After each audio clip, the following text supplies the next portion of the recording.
हाय नमस्कार, मी प्रकाश Gudekar, fitness coach. तर मित्रांनो, आज पुन्हा एकदा नवा विषय आणि नवी चर्चा. तर आजचा जो चर्चेचा आपला विषय आहे तो फार सोपा आणि सर्वात चांगला विषय.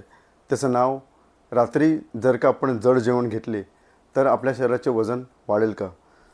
विषय पुन्हा एकदा आहे का, जर का रात्री आपण हेवी जेवण घेतले तर आपल्या शरीराचे वजन वाढेल का. तर पुन्हा एकदा हेतू तोच आपला की आपल्यापर्यंत एक ॲथॉन्टिक आणि सायंटिफिकली परिपूर्ण अशी माहिती आपल्यापर्यंत पोचावी.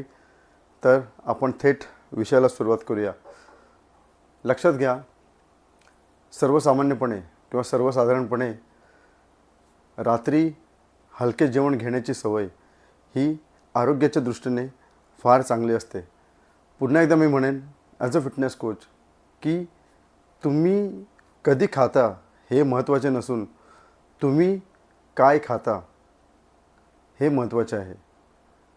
त्यामुळे आपण रात्री उशिरा टी व्हीसमोर बसून जर का कुकीज, आईस्क्रीम, केक आणि कोल्ड्रिंक यासारखे हाय कॅलरीज पदार्थ आपण जर खात असू तर 100% आपल्या शरीराचं वजन हे वाढणार आहे.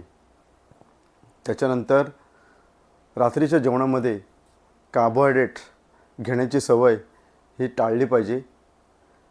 त्याच्या व्यतिरिक्त आपल्या शरीराला जितकी लागणारी गरज, म्हणजे जेवढे आपल्या शरीराला गरज आहे तितकेच फर्स्ट क्लास प्रोटीन, म्हणजे प्राथमिक दर्जाचे प्रोटीन, उदाहरणार्थ चिकन, मासे, अंडी आणि कमी फॅट असणारे पनीर, त्याच्यासोबत जास्त फायबर युक्त असणाऱ्या भाज्या, हिरव्या भाज्या, त्या आपल्या आहारामध्ये त्याचा समावेश असला पाहिजे. आणि सर्वात महत्त्वाचे, धान्ययुक्त कॉम्प्लेक्स कार्बोहायड्रेट हे मसल गेनच्या डाएटमध्ये तुम्ही यूज करू शकता किंवा ते वापरू शकता. फॅट लॉसच्या डाएटमध्ये कॉम्प्लेक्स कार्बोहायड्रेट घेऊ नका.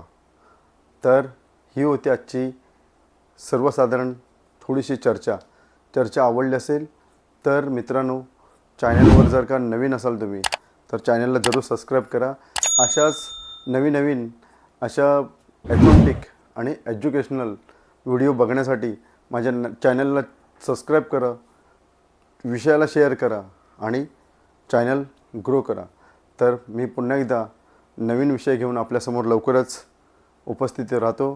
तोपर्यंत तुम्ही फिट राहा आणि रोज व्यायाम करा. तसेच आपला पुढचा विषय मी लवकरच घेऊन येतो. त्याचं नाव मी सांगतो तुम्हाला आत्ताच की क्रिएटिन घेणे. आता क्रिएटिनच्या विषयावर बोलत असताना काय त्याच्या पाठीमागे सायन्स आहे ते आपण सविस्तर त्या येणाऱ्या पुढच्या व्हिडिओमध्ये आपण सविस्तर त्याच्यावर चर्चा करूच. तर क्रिएटिन घेणे शरीराच्या दृष्टीने हितकारक आहे का, किंवा क्रिएटिन घेणे हे शरीराच्या दृष्टीने सुरक्षित आहे का, हा आहे आपला दुसरा टॉपिक. तर आपण लवकरच भेटूया. तोपर्यंत तुम्ही असंच फिट राहा. थँक्यू.